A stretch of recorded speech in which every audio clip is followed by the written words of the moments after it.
Ever get that feeling? Like, you know something. Like, you can rattle off the facts and all that. You don't really get it, you Oh, know? It's yeah. like understanding why something happens. That's a whole other level, right? Yeah. Deeper somehow. Yeah. And you kind of feel it, like there's more to grasp. It's a tricky thing, isn't it? Totally. Turns out it's something philosophers have been grappling with forever. And guess what? It's exactly what we're diving into today. The whole nature of understanding itself. That's right. We'll kind of be philosophers ourselves today, exploring understanding, pulling on what centuries of thought on this, from ancient Greece all the way to, well, right now. Different thinkers trying to figure out what it means to really understand the world, each other, you name it. Think of us as your guides through this whole world of ideas. And, you know, maybe you're here because you're wrestling with some big ideas in your own work and wanting that deeper grasp. Or maybe you're just, I don't know, curious. Right. Got to connect those dots. See that bigger picture. Whatever brought you here, we're going to make sure things are crystal clear. You don't need a philosophy degree to follow along. We're all just trying to understand this together. Right on. What we want to do today is pretty straightforward, give you that foundational understanding. Meta, I know, right? Right. But seriously, how have philosophers thought about understanding? We're going to be highlighting those key distinctions they made, act like detectives uncovering clues, and yeah, explore those ongoing debates. What is understanding, really? By the end, you'll have some philosophical tools to think about your own understanding. That's the goal. Love it. Okay, so let's kick things off ways back. Ancient Greece. They had this word episteme, often translated as knowledge, but some scholars, like Moravsik, Berneit, Annis, they argue understanding might actually be a better fit. What's the heart of that argument, then? What did episteme really mean to these folks? Here's the thing. If we put on our historian philosopher hats for a sec, it's fascinating to compare what we mean by knowledge nowadays to what episteme seems to have been back then. Like today, it feels kind of easy to acquire knowledge. Like, it's raining, look outside, boom, and it can feel isolated too, right? Just the individual facts, like a shopping list almost. Yeah, I get that. Like, I can know it's raining, but have zero clue about clouds forming, weather patterns, the whole shebang. Just a fact observed. Exactly. But episteme, different story, seemed to be a much, much higher bar. These philosophers thought it was hard-won, a real achievement intellectually. And crucially, not just a pile of separate facts, it was interconnected, systematic. Like Julia Annis, she pointed out that for Plato, having episteme, it was a systematic grasp, not just a bunch of truths you memorize. It's like not just knowing the answer, but knowing the why behind it, how everything connects. Makes you wonder, how did that approach shape their whole philosophical game compared to our more fact-focused style today? It's a question a philosopher would ask. Totally makes sense. It's less about that something is, more about why it is and how it fits into the bigger picture.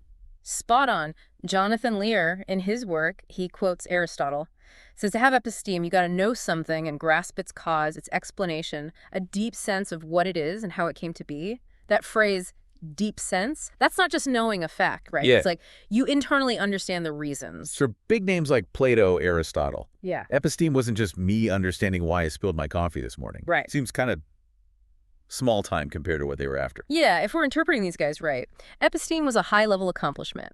For Plato, it meant grasping how reality works, tracing it back to the form of the good, understanding the very core of goodness itself. For Aristotle, it was about the logical links between principles and the world we see, appreciating how those deductive relationships run the show, our daily understanding, like, oh, coffee spilled because the table's wobbly.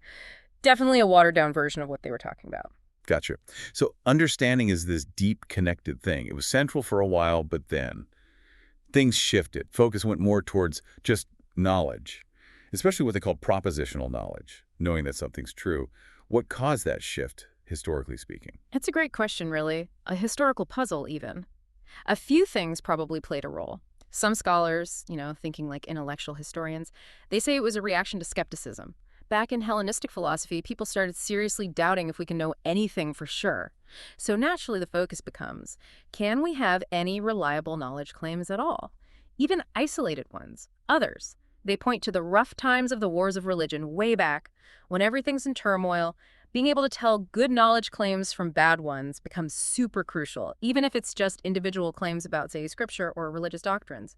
Stability depended on it, in a way. So it became less about grasping the whole connected system and more about making absolutely sure about each little bit of info. Yeah, that's a sharp way to put it. You see that shift in priorities. Yeah. But Whatever the reason, the emphasis definitely changed. But, as our sources note, that human need to understand how things connect, to get how it all hangs together, that never went away, which is why, much later in philosophy, understanding makes a comeback. Thinkers wanted to address that deeper need. And so we arrive at understanding's revival, right? In modern philosophy, especially in epistemology, philosophy of science, late 20th century, it was kind of sidelined, then boom, back in the spotlight. What reignited that interest? What were the key arguments? Well, if we're playing philosopher here, analyzing this, a few folks came at it from different angles, but they all pointed out the limits of only focusing on knowledge. Catherine Elgin, for example, argued that, look, we miss out on fully appreciating the big achievements in science and art if we're only thinking about knowledge as justified true belief. She said those fields often aim at creating understanding, a coherent, insightful view of things, not just true facts, but a way of seeing the world. Right. Think of a scientific theory that changes everything, like Einstein's relativity, or a powerful work of art like Shakespeare's Hamlet. You get so much more than just info. Right. A new way of looking at the universe, the human condition, deeper stuff. Exactly. And then you have Linda Zagzebski coming from virtue epistemology. She said, look, if we think about intellectual virtues, these are like excellences of the mind aimed at different good things, epistemically speaking. If we're only about knowledge, we neglect other really valuable stuff like understanding, wisdom. It's like saying a well-rounded person needs more than just being smart. They need creativity, empathy, judgment. Understanding for her is its own intellectual virtue. Yeah, that makes sense philosophically. A really excellent mind. It shouldn't just collect true beliefs. It should strive for that deeper level, that comprehension. Right. And then there's Jonathan Kvanvig. He argued really strongly that understanding has this special value epistemically, a value that goes beyond the sum of its parts, like truth and justification. Unlike knowledge, which is often broken down into those pieces, he said understanding offers something different, a kind of cognitive achievement that knowledge by itself just doesn't have. It's not just having true, justified beliefs all strung together. It's like understanding adds another layer on top, more complete, more satisfying cognitively. Exactly. Now, while all this was happening in epistemology generally, in philosophy of science, understanding had a bit of a bumpier ride, at least at first. For a while, people were hesitant to make it a central concept when talking about how science explains things. Carl Hempel, he was a big figure in this resistance. Hempel, who did so much work on scientific explanation, was wary of tying it too closely to understanding. Why was that? See, his concern, and it came from a good place, wanting science to be rigorous. He felt understanding, as people often talked about it, was too subjective, too psychological. It was tied to this personal feeling, that aha moment. And he worried, as a philosopher of science, that a bad explanation or even a completely false one could still make someone feel like they understand, even if it wasn't scientifically valid. So the danger is you could feel like you understand something because it clicks with you, but the explanation itself could be totally wrong. Like, think about conspiracy theories. They're super compelling to some, give this strong sense of understanding, even though there's no real evidence. Exactly what Hempel was worried about. For science to give us reliable knowledge, he felt explanations needed that clear, logical link to what we observe. Be testable, verifiable, not just based on a feeling, which could be misleading, unreliable. He really didn't want that aha moment to be disconnected from the truth. But then, other philosophers of science pushed back against Hempel's concerns, right? They said, just because understanding has this psychological side doesn't mean it's purely subjective, unfit for serious philosophical analysis. Yeah, it was a real debate. Michael Friedman, for example, pointed out, look, knowledge itself has a psychological part too, right? Belief. But we don't say knowledge is just subjective because of that. Just because understanding involves a mental state doesn't mean it's all personal feeling, opinion. Ji-Gwan Kim, he had a different take. He said, the whole reason we humans want explanations is because we want to understand. That drive to understand, it's the engine behind why we try to explain things in the first place. So our attempts to explain the world come from a deeper desire to just get it. Right. It feels pretty intuitive when you think about it. Yeah. But despite these counterpoints, there is still some skepticism about understanding in philosophy of science. The real turning point, when things opened up, came with Henk Direct. He made this crucial distinction between the feeling of understanding, that eureka moment, and the actual state of genuinely understanding something.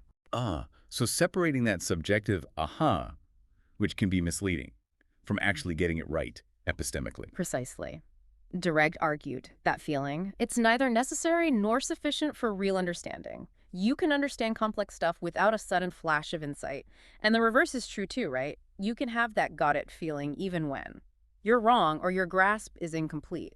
That distinction was huge, cuz it let philosophers move beyond just talking about a vague feeling and start analyzing understanding itself in more rigorous, objective ways. New avenues opened up. Right, so we've established understanding is complex, important, debated for ages.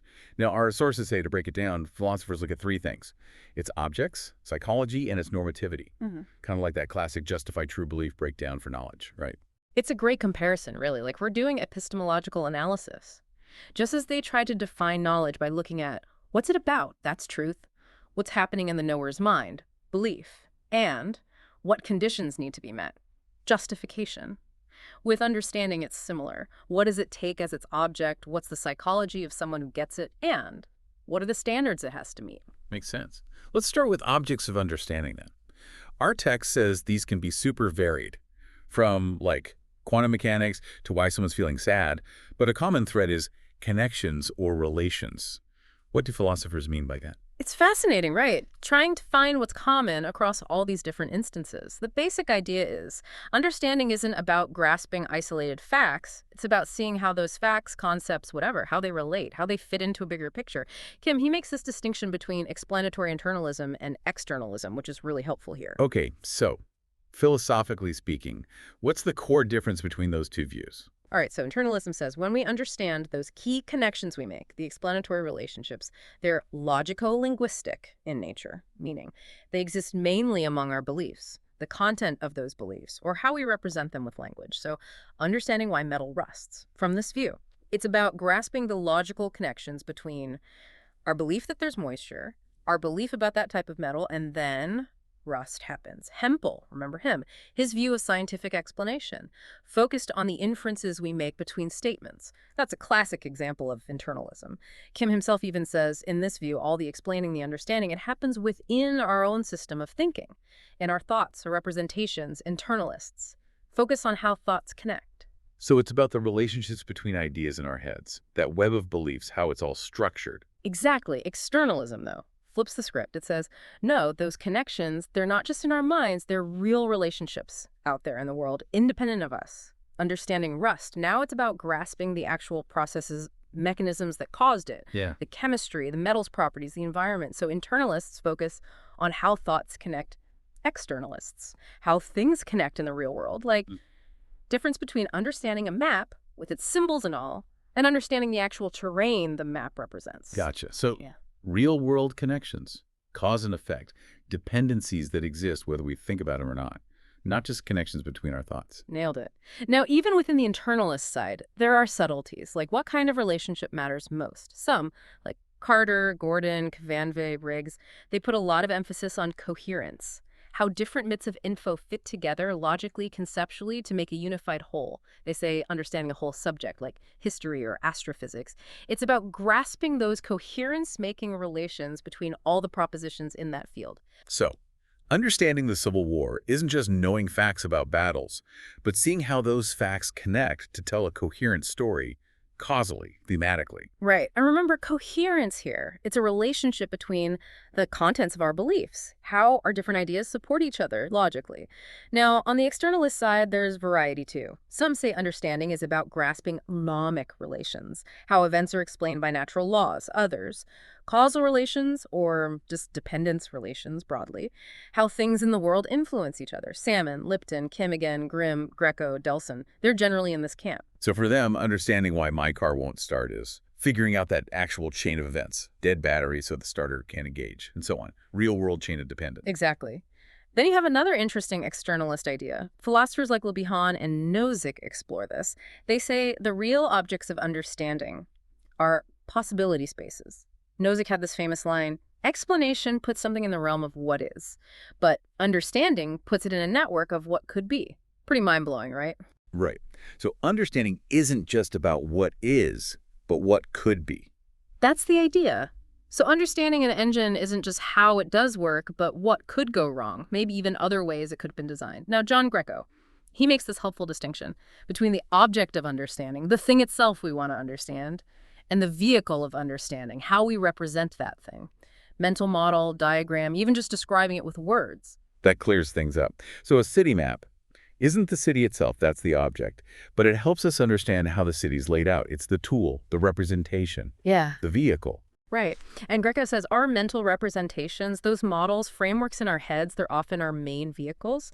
Yeah. So this leads to hybrid views, we could call them. Like Michael Striven says, we first grasp logico-linguistic relations, internalist idea.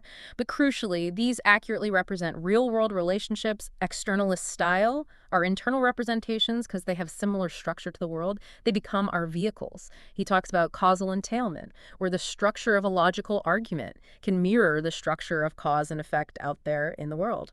So our explanation in our minds reflects the actual causal structure in reality, thoughts mirroring the world. In a way. Then there's another hybrid approach. It says those internal relationships, like statistical correlations we see in data. They might not directly mirror external stuff, but they provide evidence for it. By understanding probabilistic links between things we believe, that internal data, we can infer probable causal links in the world. Spear dates, Glamour, Shines, Pearl, Salmon, they've developed this idea, like seeing a strong statistical link between smoking and lung cancer. That's internal in our data, but it points to a likely causal link in the world, external. Okay, so when we look at objects of understanding, it's a whole landscape of ideas. Some focus on internal coherence, others on external connections, and then there's the folks who try to bridge those, where our mental models are key. Exactly. So we've got a good handle on what understanding is about. Now let's look inward. The psychology of understanding. What's going on in the mind when someone gets something? Our sources say it's got abilities that go beyond mere belief, like a feeling of grasping or seeing. What does that tell us? Well, it sounds like understanding isn't just accepting info as true. It's more active, more engaged mentally. For sure. The argument is understanding brings with it certain abilities, cognitively. You can do things mentally, beyond just believing a proposition. Elgin, Dirac, Wilkenfeld, they say someone who truly understands can apply that understanding to new situations, draw new inferences, stuff they hadn't explicitly thought of before. Like, think back to that car mechanic. They understand engines so they can fix problems in unfamiliar ones. A list of facts wouldn't do that. So understanding isn't static, it's dynamic. You can use it flexibly, generate new insights, go beyond the info you started with. Right. And Grimm, he links this to the structure of those objects of understanding we talked about. If we're understanding complex systems, lots of interconnected parts, then getting it means not just knowing the parts, but how they interact, how a change in one affects the others. He uses this analogy of causal maps or dependence maps, like a visual representation of how variables in a system relate. And he says these maps are mobile, unsaturated. They can adapt as the values change. And if our mental maps are dynamic, the mind using them has to be flexible too, right? Able to anticipate consequences within the system. There's even a reference to a schematic image from Gopnik and colleagues showing this dynamic interplay of models. So it's like a mental map you can play with in your mind, explore possibilities, see what could happen in the system. That's the idea. Alison Hill, she talks about understanding in terms of cognitive control, being able to actively manipulate those relationships between the elements of what we're understanding, reason through them, make inferences. Like, her example is understanding why charity is good. It's not just believing the statement, charity is good because it helps others. It's being able to reason through the moral principles, connect our obligations to others' needs, and draw conclusions from that understanding. So it's not static beliefs, it's functional knowledge of how it all works. You can reason with that knowledge. Exactly. But not everyone agrees that understanding has this unique psychological profile, totally separate from knowledge. Some say even basic knowledge, knowing that something's true, needs cognitive abilities too. Emily Sullivan, she argues, even knowing the traffic light is red requires getting it right not just now, but in a bunch of other possible situations too. Tracking truth across possibilities, she calls it. That ability to adjust to changing conditions, she says it's not unique to understanding. So, even knowing a simple fact might involve more brain power than we think at first. Yeah, that's her argument. Karim Khalifa. He takes it even further. He says those abilities often linked to understanding, like evaluating different explanations in science, might be especially unspecial, is how he puts it. The kind of thinking we do there, the critical evaluation. He says it's just normal scientific practice. We're always testing, refining our explanations. So the reasoning skills for scientific understanding might not be so different from other kinds of knowing. That's the counterpoint. Yeah. Can't forget the psychologists. They contribute a lot here. Tanya Lombroso. Her work is on why we seek understanding and how creating explanations is key to getting it. Frank Kell. He's famous for showing the illusion of understanding. We often think we get how things work, like a helicopter lifting off or how bike pedals work, but our grasp is way shallower than we feel it is. Oh, yeah, that's relatable. We have surface level familiarity, and Yeah, we mistake that for real, in-depth understanding. happens all the time. So the psychology of understanding is still a lively debate. Some say it's got unique abilities, others say not so much. And psychologists, they're giving us real-world insights into how we seek, acquire, and sometimes overestimate our understanding. Right. Okay, so we've covered what understanding is about. It's objects Mm. and what's going on in the mind. It's psychology. Now, for the last piece, normativity of understanding, this is. Hmm. Does understanding need to be accurate and achieved in the right way? Like, it has to meet certain standards. You got it. Just like with knowledge, it's not enough to have a true belief. We care about how you got there. Reliable process, lucky guess. It matters. With understanding, same thing. Does it matter how you figured out why your house burned down, for example? Say it was faulty wiring. Did you get there through a proper investigation, or was it a random guess that just happened to be right? So, there are better and worse ways to understand something, and the process affects whether it counts as real understanding. Leads to a big debate about the role of luck in understanding. Some, like Grimm, Khalifa, Greco, they say it's basically the same as knowledge. Real understanding, like real knowledge, needs a reliable process, can't be pure chance. So, if you guessed the right reason for the fire, but it was total luck, no evidence, that's not really understanding. That's their view. But others, Kvanvig, Pritchard, Hills, they say, there are key differences between how knowledge and understanding work, especially when it comes to luck. Kvanvig, he talks about fully externally lucky understanding. Fully externally lucky. Now, that sounds like a philosophical riddle. What's that all about? He says, what matters for understanding is that your grasp is internally coherent, appropriate, it fits the evidence you have, but, and this is the controversial part, he says it might not matter if that evidence itself was acquired in a totally unreliable, lucky way. He's got this example. Someone reading a history book full of errors, but they're dyslexic, so they misread every mistake, and end up reading the correct account by accident. His point is, maybe this person, despite the crazy luck, still gains genuine historical understanding. That goes against every instinct I have, understanding from a pure fluke. Yeah, it raises objections. Grimm, Pritchard, Khalifa, Kelp. They say, look, it can't be that someone understands if it's all based on external luck or even deception. Pritchard, he argues strongly, for both knowledge and understanding, you need to get there in the right fashion through a reliable source, a dependable method. Where your info comes from, how reliable your process is, that matters. It's central for them. But then you have the partly externally lucky view. Pritchard and Hills, they're in this camp, they say. Maybe understanding can tolerate some kinds of luck, which knowledge can't. Specifically, environmental luck. Like, imagine you're trying to figure out why a plant's wilting. Everyone, all the experts you ask, wrong answers. But purely by chance. You find this one gardening guide hidden in your attic that gets it right. They argue that lucky find, despite being surrounded by bad info, could still lead to understanding. So, you're in a bad environment, info-wise, but you stumble on truth, even by accident. Understanding can survive that. That's the core of it. But they also say understanding, like knowledge, can't handle gettier luck. That's when your belief's true, but for completely wrong reasons. Their conclusion is understanding can handle environmental luck, but not gettier luck. Knowledge can't handle either, so they say. This is a reason to think understanding isn't just a type of knowledge. It's got its own rules. This is getting nuanced. Different kinds of luck play different roles when philosophers decide if someone truly knows or truly understands. Exactly. And our sources point out, psychologists have done studies on this, testing these philosophical claims. Results are mixed so far, suggesting our intuitions about luck and understanding might be messier than we thought. Last thing here. Hills and Delson add another wrinkle, they say. Understanding might be less vulnerable to counter-evidence than knowledge is. Like, if you find some evidence that seems to contradict your understanding of how an engine works, your actual understanding, if it's correct, might not be shaken by this. It holds up better. So another reason to separate understanding from mere knowledge. So, even when you face doubts, your deep understanding, if it's well-grounded, it can withstand that challenge. This whole normativity thing, it emphasizes understanding isn't just about having right info. It's how you got there, how reliable it all is, and how resilient your understanding is when things get tough. Exactly. And this brings us to, well, special issues in epistemology specifically about understanding, stuff that comes up when we focus on this concept. Yeah, let's dive into those. First one, the epistemic value of understanding. Why do people who seek knowledge and truth value understanding so much? What makes it such a desirable state cognitively? Good question. This ties into the value turn in epistemology.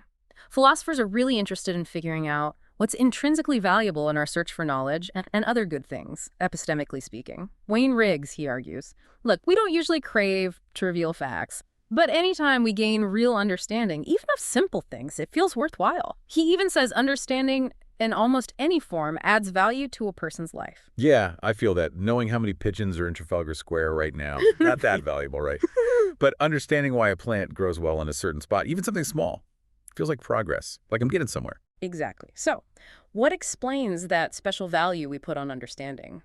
Zygzebski, she says. Understanding has this first-person transparency. We usually have a direct sense of whether we get it or not. And it's tied to being able to give reasons why something's the case. Not always true of just knowledge. She compares someone who just knows the sex of a chick, no clue how, to someone who understands the Civil War's causes and can explain them. Zygzebski says understanding, because it's linked to reasons. It fits better with our internalist intuitions about what makes cognition valuable. Although, it's worth pointing out, Grimm disagrees a bit. He says understanding can sometimes be tacit, we might say, not always clearly articulated. So understanding feels more internal to us, connected to how we reason, how we explain things. It's not just passively holding a true belief. Yeah, Pritchard. He focuses on the achievement aspect. He says understanding is valuable because it's, well, an achievement. You had to overcome some intellectual hurdle or use your skills, your cognitive abilities, unlike some knowledge, like knowledge from testimony, where the credit goes to the person who told you, not you who received the info. So understanding, you got to do something. It's an accomplishment earned through effort, engagement. That's the idea. But there are objections. Some say, look, there's easy understanding too. Like the kitchen lights out, you quickly realize it's unplugged, not a lot of effort there. So they suggest maybe only objectual understanding has this high value. Understanding big, complex, interconnected stuff, not just isolated facts. Understanding how a global economy works is more valuable than that. Understanding why the kitchen light's off. That's the kind of distinction they're making. One last thing from Pritchard. He says, maybe understanding is a better goal for intellectual inquiry than knowledge itself. His example, you learn the moon's gravity causes tides. Okay, but simply knowing that fact. He says it might not be enough. You want to know how that works? The mechanisms, he calls it having an explanatory grip on it. That rings true. We don't just want the answer. We want to understand the process, the connections, that deeper explanatory grip on the why. Which brings us to another interesting issue, testimony. Can we gain understanding from someone just telling us? Like, we gain knowledge from testimony all the time. Yeah, seems like we do. Reliable friend tells me the train leaves at 4.1 feet. I can know that. Yeah. But understanding feels different. Burnett, the philosopher, he argued it's not transmissible like knowledge is. Why do you say that? There are a few reasons philosophers give. Zygzebski, going back to her view, she says those key acts of understanding, the seeing, the grasping connections, those are firsthand, can't just be passed on by someone saying stuff. Hills, she says, if we think of understanding as a skill, like the ability to navigate a web of info, then like any skill, it's tough to just teach it verbally. Someone can explain how to ride a bike, but you don't understand it till you try. So hearing an expert explain engines gives me knowledge about engines, but not that deep understanding the mechanic has from years of experience. Exactly. However, like with the normativity stuff, there are counter-arguments here too. Some say understanding can be transmitted, at least partly.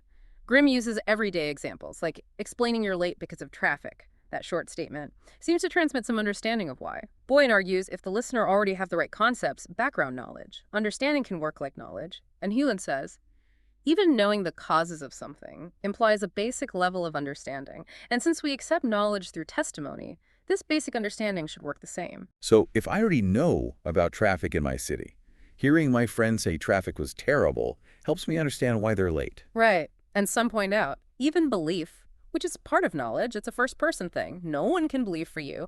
But we still say knowledge can be transmitted, so just because grasping might be first-personal doesn't mean understanding can't be shared. This debate pops up a lot with moral testimony. Like, that feeling that it's wrong to just defer to others on moral questions. Maybe it's because what we want there isn't just moral knowledge, knowing right from wrong, But moral understanding, why certain actions are right or wrong, Hill says it's because moral understanding involves skills, sensitivities. Callahan points to our emotions, our gut reactions, they're part of it. Just taking someone else's moral judgment gives us a belief, but not that rich first personal understanding we often want. So, for those big value-laden issues, morality and so on, we don't just want the right answer. We want to get why it's right. And that often feels like something we got to figure out ourselves. Absolutely. These special issues, they highlight the unique challenges of understanding and how important it is, epistemically speaking. It's more demanding and maybe more valuable than just acquiring knowledge. This has been a deep dive indeed. We've gone through history, the different frameworks philosophers use to analyze understanding, debated its value, how we get it. We saw how ancient thinkers valued that interconnected grasp, how modern ones brought understanding back into focus, and how analyzing it means looking at its objects, psychology, and those standards it has to meet. We even touched on